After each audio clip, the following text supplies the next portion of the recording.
بسم الله الرحمن الرحيم. اللهم صل على سيدنا ومولانا محمد وعلى آل سيدنا ومولانا محمد وآله وبارك وسلم.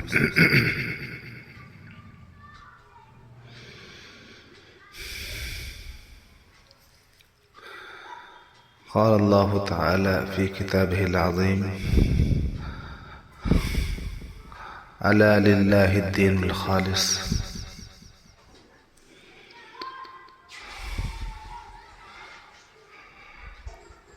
آج کی گفتگو کا موضوع ہے بیعت کا مقصد۔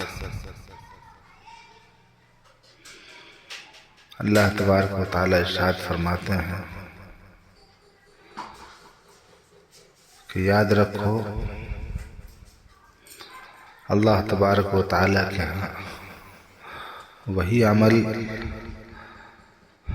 مقبول ہوگا جو اللہ کی رضا کے لیے کیا گیا ہو۔ لہذا بیعت بھی اللہ کی رضا کے لیے اور آخرت کے لیے کرنا چاہیے۔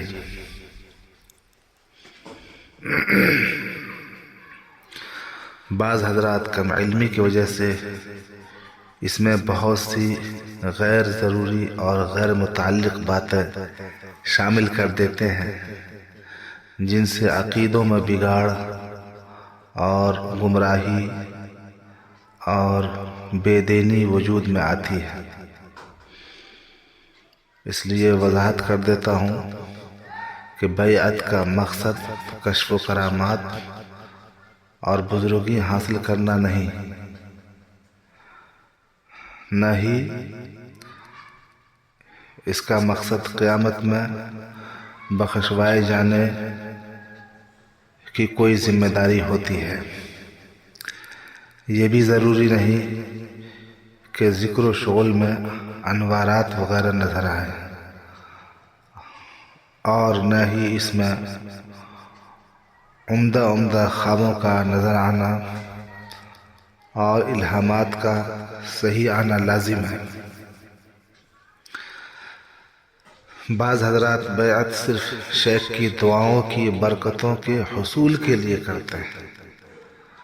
ان کا مقصد اپنی اصلاح نہیں بلکہ صرف حصول دنیا ہوتا ہے۔ تحفے، تحائف اور نذرانے دے کر کوشش کرتے ہیں کہ شیخ سب کچھ چھوڑ چھاڑ کر 24 گھنٹے حالت سجدہ میں گر کر ان کے لیے دعا مانگتا رہے۔ ایسی غلط فہمیاں ہیں۔ ان کے تحفے گئے، شیخ کی دعائیں گئیں۔ یہ کھلم کھلا کاروبار ہے۔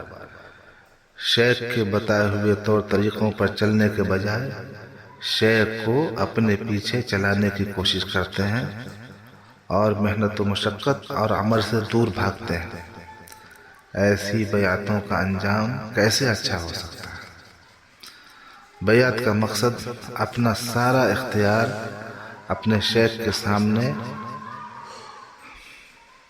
بے بس کر کے اور اپنی تمام خواہشات کو اپنے شیخ کے حکم کے تابع کر کے اپنے نفس کی غلامی سے نکل کر اللہ پاک کی غلامی میں جانا ہے۔ یہ اصلاح ظاہر و باطن کا سب سے افضل طریقہ ہے۔ اس کا مقصد اپنے اندر بندگی کا پیدا کرنا ہے، اللہ پاک کی رضا حاصل کرنا ہے۔